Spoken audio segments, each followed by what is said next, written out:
daleen ak jàmm ci Sen Sport 221 Chelsea Football Club ak Edouard Mendy kaleete nañ beneen yoon tey jii ci match bi nga xamante ne amoon nañu ko seen diggante ak Aston Villa ñu nemmeeku ne Chelsea kat mu ngi continuer ci up and down bi nga xamante ne ci la nekkoon tey mu dóor suba ñu dóor ko tey jii nag match nii la ñu am ci seen diggante ak Aston Villa li ñu nemmeeku nag mooy ne 7 équipes yi nga xamante ne ñu ngi ci top 10 bi te joué contre Chelsea yëpp Chelsea daf ci am jafe-jafe ndax kat bi ñu daje ak Liverpool daf ko dóor bi ñu daje ak Everton daf ko dóor Southampton, Manchester United, Tottenham, West Ham United ak Aston Villa yëpp dañoo match nul ak Chelsea Football Club kon Chelsea ñu nemmeeku ne toujours day am jafe-jafe ci équipe yi nga xamante ne ñu ngi ci top 10 bi. leneen lu ñu nemmeeku mooy Chelsea Football Club seen attaquant yi nekkuñ di dugal ay bii comme ni mu waree ndax bu ñuy xool sax jamono yi ki nga xamante ne moo nekk gu meilleur buteur foofu la ci Chelsea Football Club mooy ki nga xamante ne mooy Olivier Giroud mi nga xamante ni amul sax temps de jeu bu doy jamono yi am na toll ci juróom-ñeenti bi moo nekk gu meilleur buteur ak Chelsea Football Club ci saison ren bile. bu ñu jógee ci loolu dañuy wax ci li nga xamante ne mooy transfert ki nga xamante ne mooy Georginio Wijnaldum nekk international hollandais di évoluer ci club bi di Liverpool moom nag 6 mois képp moo des ci contrat am ak club boobule waaye ba fii ñuy waxee moom Wijnaldum yokkagul li nga xamante ne moo di contrat maanaam prolongé gul ak Liverpool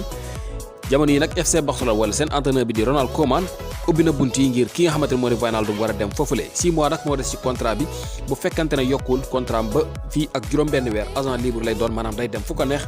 te kenn du ko jaay waaye ak lu ci mënti xew semaine bii ñu dëkkmal kii di xibaar yi ñu ngi xam ne kii di Wijnaldum dina decide ndax day prolongé ak Liverpool wala boog day bàyyi mu jeex mu dem fépp fi nga xamante ni bëgg na fa dem ki nga xamante ne mooy David Alaba nekk foofu la ca Bayern Munich moom itam jamono coow li bari na ci moom lool waaye nag kay di xibaar yi ñu ngi xam ne Real Madrid jamono pare nañu ngir fay ki nga xamante ne moo di David Alaba salaire bi nga xamante ne mu ngi koy laaj Bayern daaw ba ren ñu bañ ne duñu ko yokkal lii moo waral sax ba prolongé wul ak Bayern jamono yi nag ñii di Real Madrid pare nañu ne dinañu fay ki nga xamante ne moo di David Alaba 200 millions wala 200 000 € yooyu nga xamante ni mu ngi koy laaj ak Bayern Munich. ki nga xamante ni nag moom la ñuy wax Javi Pastore nekk ancien joueur Paris Saint-Germain tey évolué ci club bi di AS Roma moom nag dafa bokk ci joueurs yi nga xamante ni dañ leen wax ne mën nañu dakkal seen contrat maanaam ñu jeexal seen i contrat ak AS Roma waaye nag kii di Javi Pastore moom dafa dal di bañ ndax kat moom contrat ak Roma dafa des lu toll ci ñaar wala ñetti at maanaam 2023 ci la contrat ak Roma war a jeex mu ngi fayeeku nag ci at mu nekk 4,5 millions d'euros maanaam ñeenti millions ak genn wàll ci xaalisu tugal ci at mu nekk